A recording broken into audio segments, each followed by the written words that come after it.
Hello friends, मैं मोहित कुमार आपके लिए एक नई बुक समरी के साथ प्रस्तुत हुआ हूँ। जैसे बहुत सारे व्यक्तियों की जो डिप्रेशंस की प्रॉब्लम है या निगेटिविटी की प्रॉब्लम है, उनको कैसे दूर किया जा सकता है, कैसे उनसे दूर रह सकते हैं एक गुड थॉट के साथ। आज हमारे पास एक नई बुक है, feeling good the new mood therapy, जो लिखी है डेविड वंस के द्वारा। क्या आपको कभी ऐसा लगता है कि मैं काफ़ी नहीं हूँ, that I am not good enough? क्या आपको ऐसा लगता है कि लाइफ में आगे बढ़ने के लिए आप कोई इच्छा, कोई चाहत ही नहीं बची?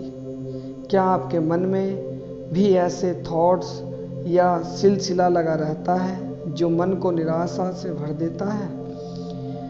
जब ये निगेटिव थॉट्स लंबे समय तक हमारे मन में चलते रहते हैं तो हमारे मेंटल स्टेटस को और मन की शांति को डिस्टर्ब कर देते हैं। आपको लगता होगा कि काम को कल पर टालने की आदत तो आम बात है, जो हर इंसान कभी ना कभी करता ही है, लेकिन जब आप गौर करेंगे तब आपको एहसास होगा कि असल में आप डिप्रेस्ड हैं। इस बुक के माध्यम से आप खुद को बेहतर तरीके से समझना सीखेंगे। आप ये समझना सीख जाएंगे कि आप डिप्रेशन से घिरे हैं या नहीं। अगर हाँ, तो वो डिप्रेशन किस हद तक आगे बढ़ चुका है। आप डिप्रेशन को ठीक करने के एक नए मेथड्स, एक नए वे के साथ में कॉग्निटिव थेरेपी के बारे में जानेंगे। इस थेरेपी के जरिए आप खुद को अच्छा महसूस करने की शुरुआत कर सकते हैं। घबराइए मत, डिप्रेशन को ठीक करने के लिए आपको घंटों किसी थेरेपी सेशन या कड़वी दवाइयाँ या किसी और चीज़ की ज़रूरत नहीं है। ये थेरेपी अपने ही विचारों यानी कि थॉट्स को बदलने के बारे में है। जब आप पॉजिटिव थॉट से अपने मन को भरने लगेंगे तो धीरे धीरे आपकी मेंटल हेल्थ अच्छी होती चली जाएगी। अगर आप डिप्रेशन को गहराई से समझना चाहते हैं, अगर आप खुद को ठीक करने की जिम्मेदारी अपने ऊपर लेना चाहते हैं, तो ये बुक आपके लिए बिल्कुल परफेक्ट है। ये ऐसे नॉलेज और टेक्निक्स से भरी हुई है जिसकी आपको तलाश है। यहाँ तक कि इसमें कुछ ऐसे टेस्ट भी दिए गए हैं जिनकी मदद से आप अपनी इम्प्रूवमेंट खुद मॉनिटर कर सकते हैं। तो समय आ गया है जब आप खुद अपना ध्यान रखना शुरू करेंगे, और वो भी सिर्फ अपने नज़रिए और सोच को बदलकर। Break thought in the treatment of mood disorders. Depression एक ऐसा शब्द है जो आजकल अक्सर हमें सुनने मिल जाता है। ये एक मेंटल कंडीशन है जिसकी चपेट में कई लोग आ चुके हैं। एक बात जिस पर हम ध्यान नहीं देते वो ये है कि हम अक्सर इसे अनदेखा कर देते हैं, जो आगे चलकर बहुत खतरनाक रूप ले लेता है। क्योंकि डिप्रेशन अगर वक्त पर संभाला न जाए तो इंसान को आत्महत्या के दरवाजे तक ले जाता है। इसे भूल कर भी नज़रअंदाज न करें। लंबे समय से इसे ट्रीट करने के लिए साइकोथेरेपी और दवाइयों का इस्तेमाल किया जा रहा है, लेकिन हाल ही में साइकोलॉजिस्ट ने इससे भी ज़्यादा असरदार तरीके के बारे में पता लगाया है, जिसे कॉग्निटिव थेरेपी कहते हैं। इसकी शुरुआत 1950 ईस्वी में हुई थी। दूसरे वॉल्यूम के पीछे डॉक्टर एल्बर्ट एलिस और डॉक्टर ओरेंटी वेक हैं। इसके बाद कई सालों तक इस थेरेपी पर और रिसर्च की गई और इसे जोर शोरों से पेशेंट के इलाज के लिए अपनाया जाने लगा। यह थेरेपी बड़ी जल्दी अपना मूड बदलने में मदद करती है। ये एक ज़बरदस्त थेरेपी है जो आपको खुद को और अपने मूड को अच्छे से समझने में और उसे कंट्रोल करने में मदद करती है। इस थेरेपी के असर को स्टडी करने के लिए पेंसिल्वेनिया में साइकोलॉजिस्ट के एक ग्रुप ने एक एक्सपेरिमेंट किया। उन्होंने कॉग्निटिव थेरेपी और ड्रग थेरेपी के रिजल्ट को कंपेयर करने का फैसला किया।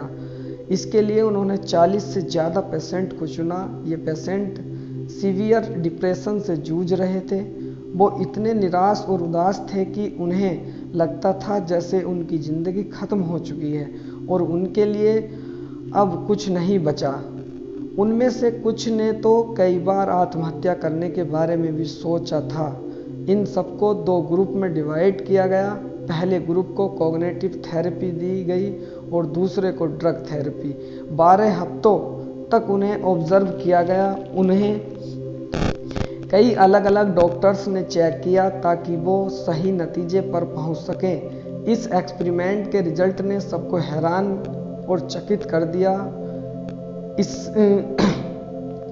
इसने साबित कर दिया कि कॉग्निटिव थेरेपी उतना ही असरदार था जितना कि एंटी डिप्रेसेंट दवाइयाँ, और कई केस में तो ये दवाइयों से कई गुना ज़्यादा असरदार साबित हुआ। इतना ही नहीं, इसका असर बड़ी तेजी और जल्दी से सामने आया, जो कि दवाइयों के माध्यम से नहीं आ पाया था।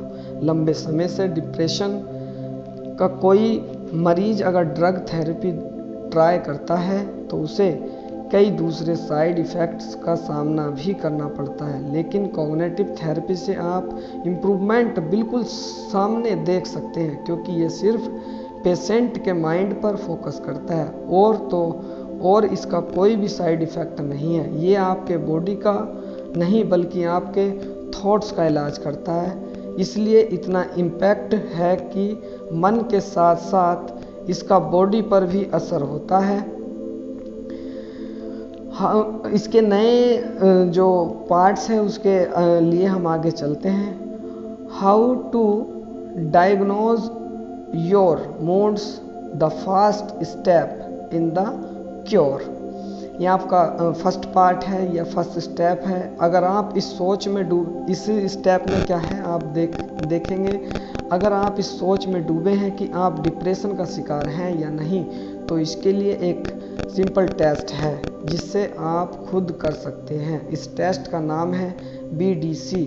इसे वंस डिप्रेशन चेकलिस्ट कहा जाता है। एक पेपर पर कुछ सवाल पूछे जाते हैं और जवाब चुनने के लिए मल्टीपल चॉइस आंसर दिए जाते हैं। ये सवाल बड़े ही आसान होते हैं लेकिन सटीक तरीके से आपकी प्रॉब्लम को पकड़ सकते हैं। इसके स्कोर के हिसाब से आप जान सकते हैं कि आप खुश हैं, नॉर्मल हैं या फिर डिप्रेस्ड हैं।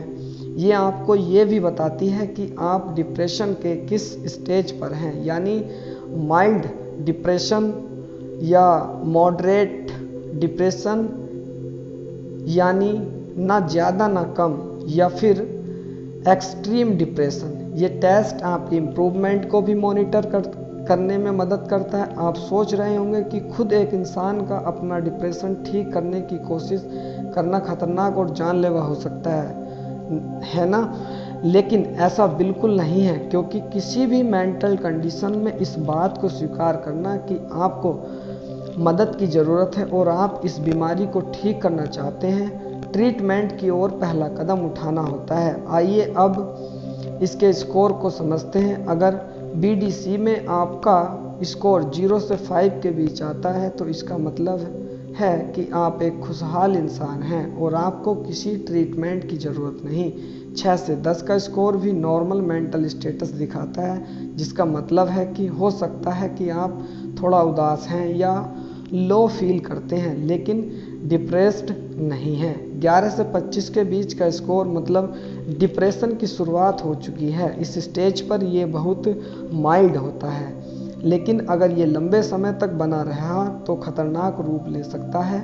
पहले आप सेल्फ हेल्प बुक्स की मदद से खुद को ठीक करने की कोशिश कर सकते हैं, लेकिन अगर आपको कोई प्रोग्रेस ना दिखे तब आपको डॉक्टर की मदद ज़रूर लेनी चाहिए। अगर आपका स्कोर 25 से 50 तक है तो आपका डिप्रेशन मॉडरेट है, लेकिन यहाँ मामला थोड़ा सीरियस हो जाता है, इसलिए इसे हल्के में न लें। इस स्टेज के डिप्रेशन में कई बार हिंसात्मक व्यवहार सामने आया है, जैसे खुद को या दूसरों को चोट पहुँचाना, हद से ज़्यादा गुस्सा करना, चीज़ें तोड़ फोड़ करना। अगर आपकी माइल्ड डिप्रेशन 2 हफ्तों से ज़्यादा बनी रही तो आपको तुरंत डॉक्टर से सलाह लेनी चाहिए। जब ये स्कोर 50 से ज़्यादा हो तो आप खतरे में हैं। इसका मतलब है कि आप बहुत ज़्यादा डिप्रेस्ड हैं, या यूँ कह सकते हैं कि डिप्रेशन की लास्ट स्टेज पर हैं और आपको डॉक्टर्स के मदद की सख्त ज़रूरत है। लेकिन घबराइए मत, अक्सर देखा गया है कि ऐसे केसेस में डिप्रेशन बड़ी जल्दी और आसानी से ठीक हो जाता है, बशर्ते आपको सही इलाज मिले। हम नए पार्ट की ओर चलते हैं, या नए स्टेप्स या नए लेसन, या हम नए पार्ट्स की ओर चलते हैं। Understanding your moods, you feel the way you think. कई लोगों का मानना है कि डिप्रेशन एक सीधा संबंध इस बात से है कि हम कैसा फील कर रहे हैं, लेकिन ये कंडीशन इससे कुछ अलग ही है। आपका ब्रेन इन डिप्रेशन की जड़ है।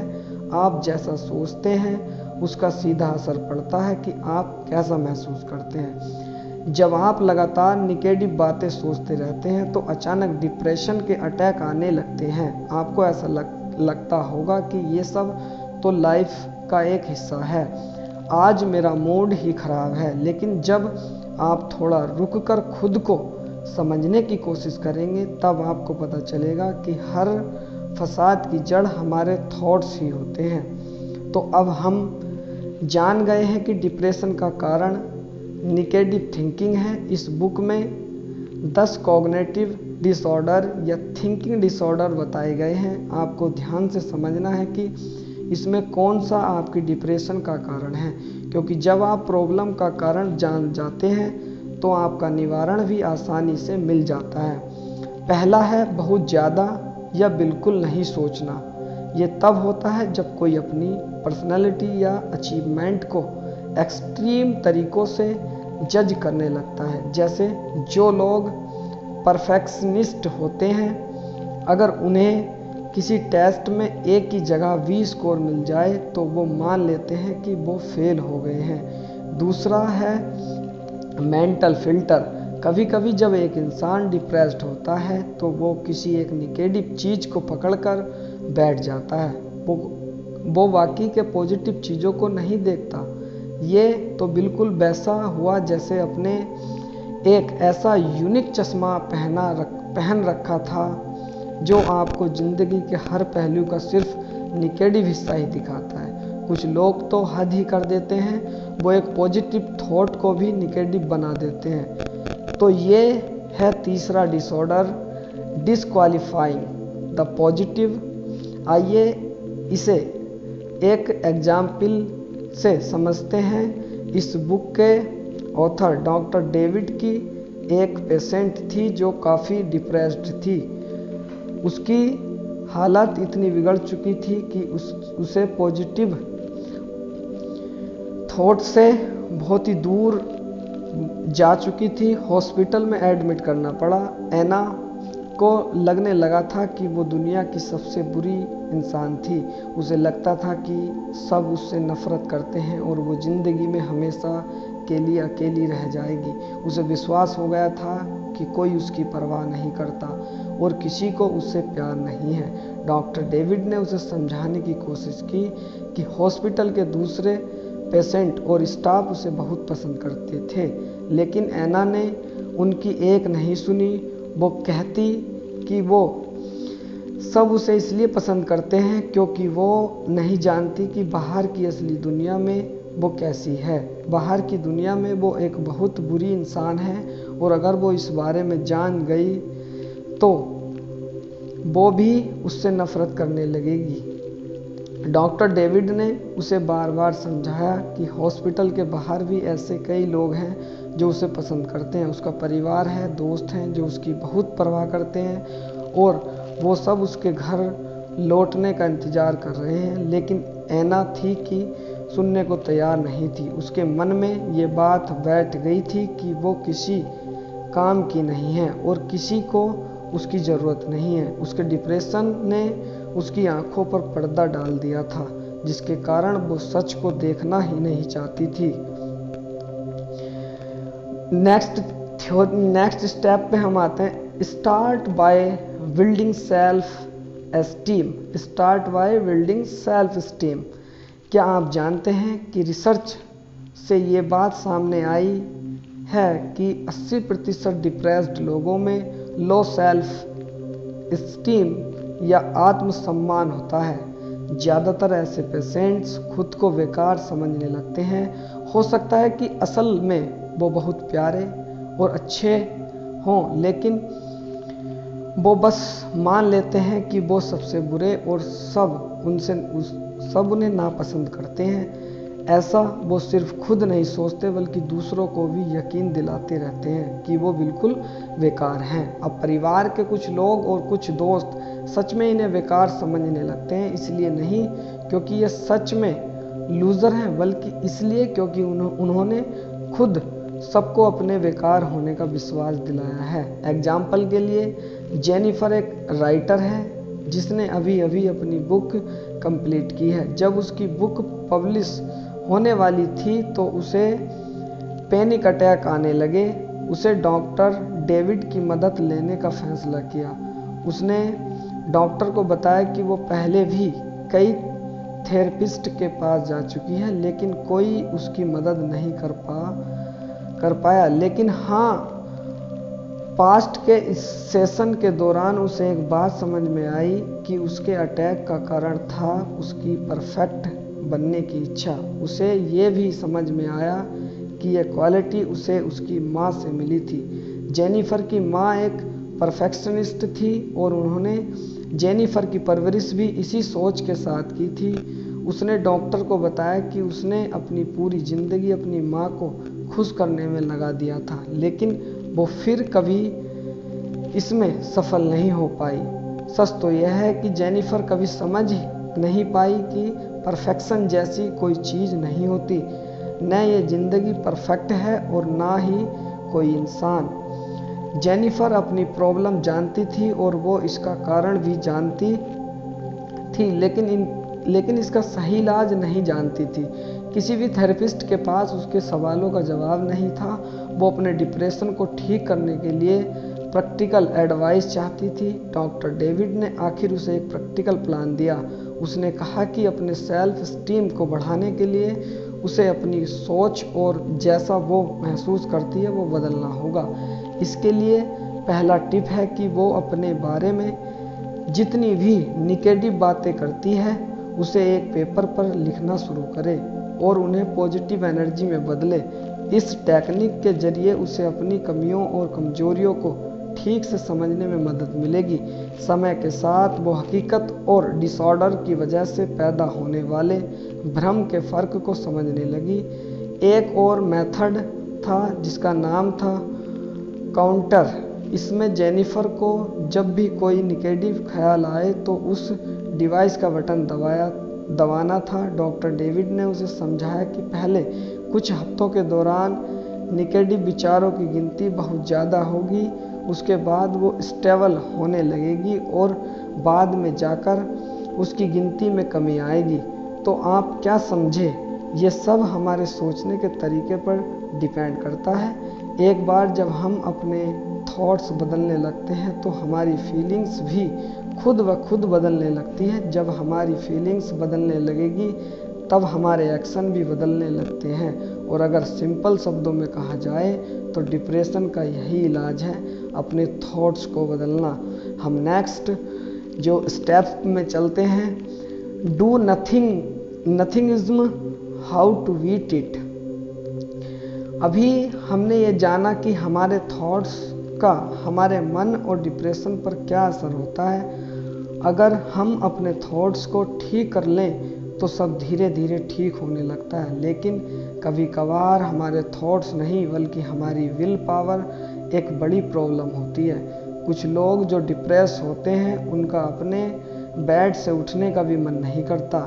विल पावर और मोटिवेशन की ये कमी न जाने और कितने नुकसान करना शुरू कर देती है। पहली बार कुछ नहीं करने से, दिन भर यूं ही पड़े रहने से आप चीज़ों को नज़रअंदाज करने लगते हैं। उसके बाद आपके मन में उदासी भरने लगती है। जब आप कई दिनों तक लगातार कुछ नहीं करते तो आप अपनी कदर करना बंद करने लगते हैं। आप खुद को एक हारा हुआ इंसान मान लेते हैं और अपने आसपास के लोगों को भी यही विश्वास दिलाते हैं कि आप जिंदगी में कुछ नहीं कर सकते।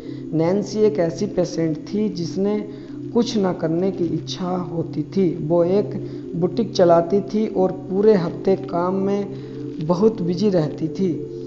उसे प्रॉब्लम होती थी वीकेंड के दौरान। फ्राइडे रात को एक बार जब वो सोने जाती तो मंडे काम पर जाने तक अपने बेड से हिलती भी नहीं थी। नैन्सी ने डॉक्टर डेविड की सलाह पर अपने थॉट्स को रिकॉर्ड करना शुरू किया। उसे एहसास हुआ कि उसमें कुछ भी करने की कोई इच्छा, कोई उमंग ही नहीं बची थी, क्योंकि वो बिल्कुल अकेली रहती थी। इसलिए उसका वीकेंड में कुछ भी करने का दिल नहीं करता था। वो डॉक्टर डेविड द्वारा दिए गए चार्ट में अपने थॉट्स रिकॉर्ड करती रही। अब उसे अपनी प्रॉब्लम धीरे धीरे दिखाई देने लगी और कुछ बदलाव के साथ उसमें इम्प्रूवमेंट होने लगा। पहले कुछ हफ्तों में वो अपने बेड से उतरकर ब्रेकफास्ट करने लगी, फ्रेश होने लगी। उसने डॉक्टर को बताया कि ऐसा करने से उसे लग रहा था कि वो कुछ प्रोडक्टिव कर रही थी। इतना ही नहीं, उसने कोशिश की और अपने दोस्तों से मिलने और बाहर जाने की शुरुआत भी करने लगी। वो जैसे जैसे कॉग्निटिव थेरेपी कटिंग कर रही थी, डिप्रेशन उसे दूर होता जा रहा था। कई बार काम को कल पर टालने की आदत हमें बड़ी आम लगती है और हम सोच लेते हैं कि शायद ये आलस ही वजह से है या काम करने का हमारा मूड नहीं है। लेकिन सच्चाई ये भी तो हो सकती है कि आप डिप्रेस्ड हों और आपकी इसकी भनक भी न हो। एक बार जब आप अपने थॉट्स पर ध्यान देना शुरू करेंगे तो आप बेहतर महसूस करने लगेंगे। फिर आप किसी काम को टालने नहीं बल्कि उसे जल्दी से जल्दी पूरा करने की कोशिश करेंगे। हम नेक्स्ट स्टेप्स में चलते हैं। Verbal judo, learn to talk back when you are under the fire of criticism. तो हमने खुद से बात करना यानी सेल्फ टॉक से मन पर होने वाले असर के बारे में जाना। अगर आप हमेशा खुद के लिए निगेटिव शब्दों का इस्तेमाल करेंगे तो यकीनन आप उदास और अपसेट फील करेंगे। अगर आप खुद में कमियां या बुराइयां निकालकर खुद को नीचा दिखाते रहेंगे तो आप सच में डिप्रेस्ड हो जाएंगे। कई बार दूसरे जो हमारे लिए कहते हैं उसे प्रभावित होकर भी हम खुद को क्रिटिसाइज करने लगते हैं। तो आपको इस तरह की बातों से डील करने के लिए कुछ टेक्निक्स सीखने होंगे। पहला, आपको बिना अपनी फीलिंग्स को इन्वॉल्व किए क्रिटिसिज्म को देखना सीखना होगा। आपको याद रखना होगा कि वो चुभने वाले शब्द सिर्फ उस इंसान के अपने विचार हैं और वो इंसान सही भी हो सकता है और गलत भी। अगर वो सही है तो आप उसकी एडवाइस मानकर खुद को अच्छे के लिए बदल सकते हैं। अगर वो गलत है तो उन बातों को बिल्कुल अनसुना करके खुद में अपना विश्वास बनाए रखें। इस कहानी से आप ये सीख लेते हैं कि आर्थर नाम का एक साइकेट्रिस्ट था। एक बार एक पेशेंट ने सुपरवाइजर से उसकी शिकायत कर दी। उसने कहा कि आर्थर बहुत सख्त किस्म का आदमी था। आर्थर को ये सुनकर बहुत दुख हुआ।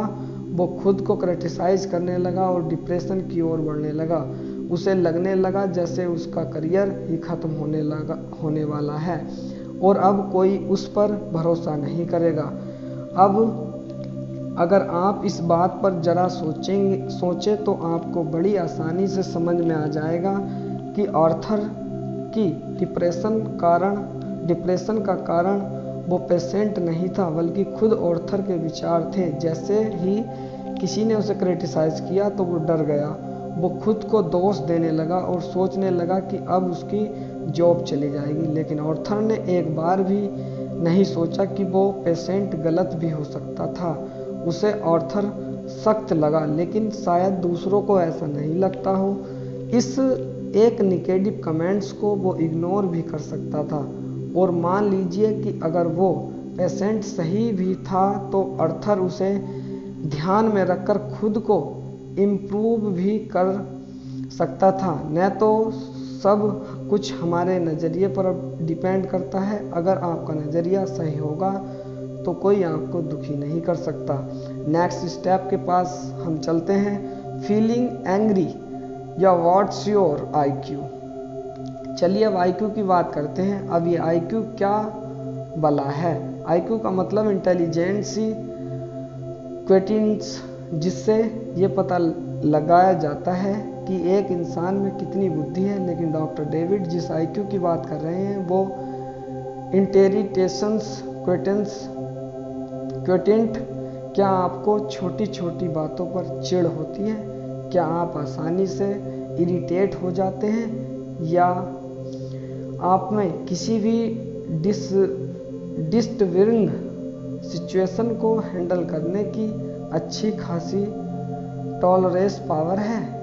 जब भी आपको गुस्सा आता है तो आप उसके पास दो ऑप्शन होते हैं। एक, या तो आप उसे अपने अंदर ही दबा कर रख सकते हैं या उसे बाहर निकाल कर तमाशा कर सकते हैं। जब आप अपने गुस्से को अंदर दबाने का फैसला करते हैं तो एक दिन ये बढ़ते बढ़ते डिप्रेशन में बदल जाता है। तो वही दूसरी तरफ अगर आप चिल्लाकर अपना गुस्सा जाहिर करेंगे तो आप दूसरों को दुख पहुंचाते हैं। देखा जाए तो दूसरों पर गुस्सा ना निकालना ही सबसे अच्छा होता है और इसके लिए आपको अपने IQ यानी इरिटेशंस क्वेटिंट का इस्तेमाल करना होगा। एक बात हमेशा याद रखें कि सिर्फ सिचुएशन आपको गुस्सा नहीं दिलाती, बल्कि आप उसे किस नज़रिए से देखते हैं, आप में उसे समझने की कितनी समझ है, ये उस वजह से भी होता है। ये सब दिमाग का खेल है। जब आप किसी सिचुएशन को शांति से समझने की कोशिश करेंगे तभी उसका हल निकलेगा।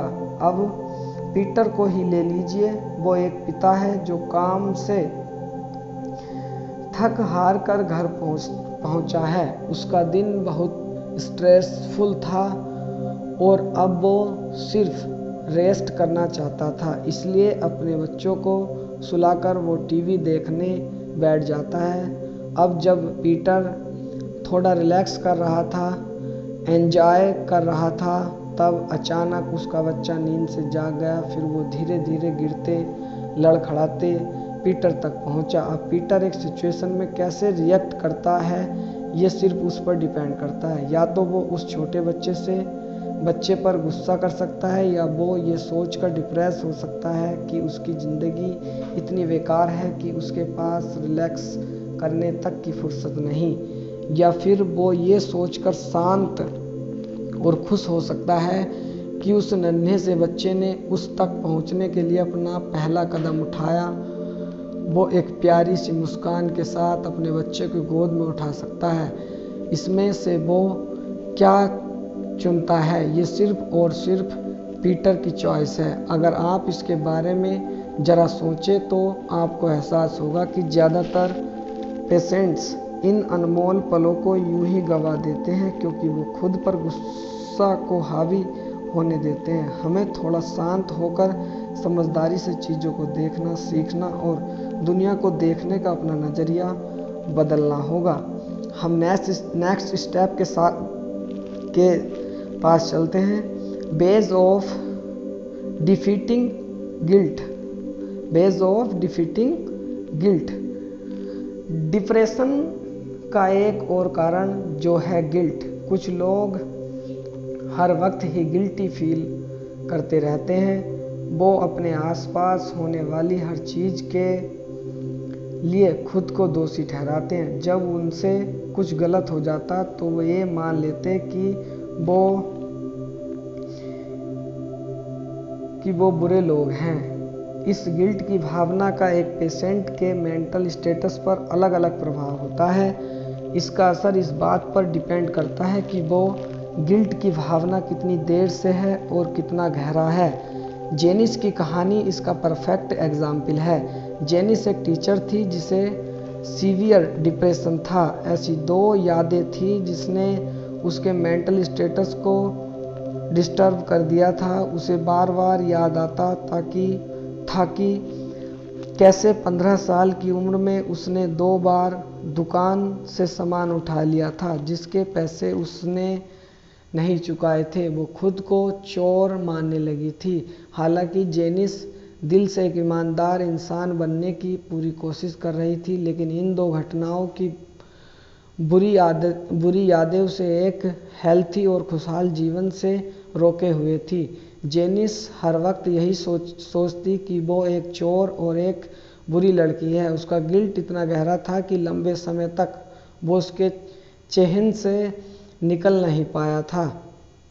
धीरे धीरे बात यहाँ तक पहुँच गई कि हर रात जेनिस भगवान से प्रार्थना करती कि वो उसकी जान ले ले। वो दोबारा उठकर दुनिया का सामना नहीं करना चाहती थी। उसका गिल्ट इतने लंबे समय से था और इतना गहरा हो गया था कि इसका अंजाम बहुत बुरा हुआ। एक दिन जब जेनिस और बर्दाश्त नहीं कर पाई तो उसने अपने पति की पिस्टल ली और खुद को गोली मार दी।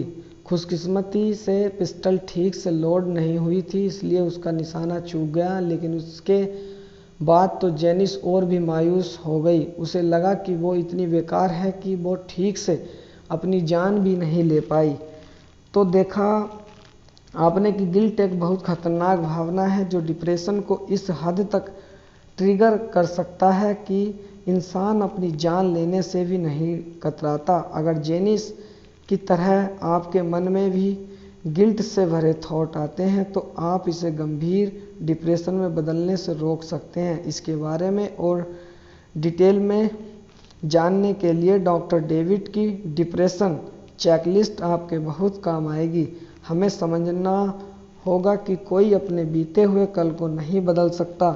जो हो गया सो हो गया, लेकिन आज आप पूरी कोशिश करके अपने आने वाले कल को बेहतर ज़रूर बना सकते हैं। आज आपके जैसे थॉट्स होने वो आपके आज और कल दोनों पर असर डालेंगे। अपनी बीते हुए कल को पकड़कर न रखें, उसे छोड़ना सीखें ताकि आप अपने आज पर फोकस कर सकें, उसे अच्छा बना सकें। और इसी समरी के साथ में हम कंक्लूज़न या निष्कर्ष तक पहुंचते हैं। इस पुस्तक का निष्कर्ष यह होता है कि तो आज हमने डिप्रेशन को गहराई से समझने की कोशिश की। ये एक ऐसी कंडीशन है जो हर इंसान अपनी ज़िंदगी में किसी न किसी मोड़ पर एक्सपीरियंस ज़रूर करता है। कुछ लोग इसे पहचान जाते हैं और कुछ अनजान ही रह जाते हैं। वो अपनी उदासी और निराशा की वजह समझ नहीं पाते, इसलिए खुद की मदद नहीं कर पाते। इस बुक में हमने एक नई ट्रीटमेंट कॉग्निटिव थेरेपी के बारे में जाना। इसने हमें ये समझाया कि हमारे थॉट्स की क्या अहमियत होती है और इसका हमारे भावनाओं और हमारे व्यवहार पर क्या असर होता है। अगर आप डिप्रेस्ड हैं तो आपको उसके कारण का पता लगाना होगा ताकि आप उसका सही इलाज शुरू कर सकें। चाहे आप में गिल्ट की भावना हो या लो सेल्फ एस्टीम या बहुत ज़्यादा गुस्सा, तो आप इसे बिल्कुल बदल सकते हैं। सिर्फ अपनी सोच को बदलकर आप सब कुछ बदल सकते हैं। तब शायद आप इस दुनिया के बारे में खुशहाल और हेल्थी शख्स होंगे। आज भी हमारी सोसाइटी में डिप्रेशन के बारे में खुलकर चर्चा नहीं की जाती। डिप्रेशन शब्द से शर्मिंदा महसूस ना करें, इसका इलाज करना भी उतना ही ज़रूरी है जितना किसी दूसरी तकलीफ़ का। एक बार डॉक्टर ने इस बारे में बड़ी गहरी बात कही थी कि जब शरीर के किसी हिस्से की हड्डी टूटती है तो उसे फ्रैक्चर कहते हैं, लेकिन जब हड्डी नहीं बल्कि मन टूट जाता है तो उसे मन का फ्रैक्चर कहते हैं। यानी डिप्रेशन मन का फ्रैक्चर है जहां इंसान मन से हार जाता है। ये ऐसा फ्रैक्चर है जो किसी को दिखाई नहीं देता और अक्सर वो इंसान अकेले ही टूट जाता है। ज़िंदगी में हर सिचुएशन के 2 पहलू होते हैं, एक अच्छा और एक बुरा। आप क्या देखना चाहते हैं वो आप पर डिपेंड करता है। आपकी लाइफ का रिमोट कंट्रोल आपके हाथों में ही है। इसलिए अपने विचारों को बदलकर एक नई शुरुआत करने की कोशिश करें, क्योंकि आपके ये कदम आपके लिए एक अच्छी ज़िंदगी का दरवाज़ा खोल सकते हैं। फाइनली, अगर आप इस समरी के एंड तक पहुंच चुके हैं, तो कॉन्ग्रेचुलेशन, आपने हमारी इस बुक की समरी को बहुत अच्छे से सुना और आप अपने जीवन में आने वाले सभी डिप्रेशंस को दूर कर सकते हैं। आप अपनी थॉट्स को पॉजिटिव क्रिएट कर सकते हैं, आप अपनी नेगेटिव थॉट्स को रिमूव कर सकते हैं। थैंक यू, आपने हमें इतना समय दिया। हम आशा करते हैं कि ये बुक समरी आपको बेहद पसंद आई होगी। Thank you.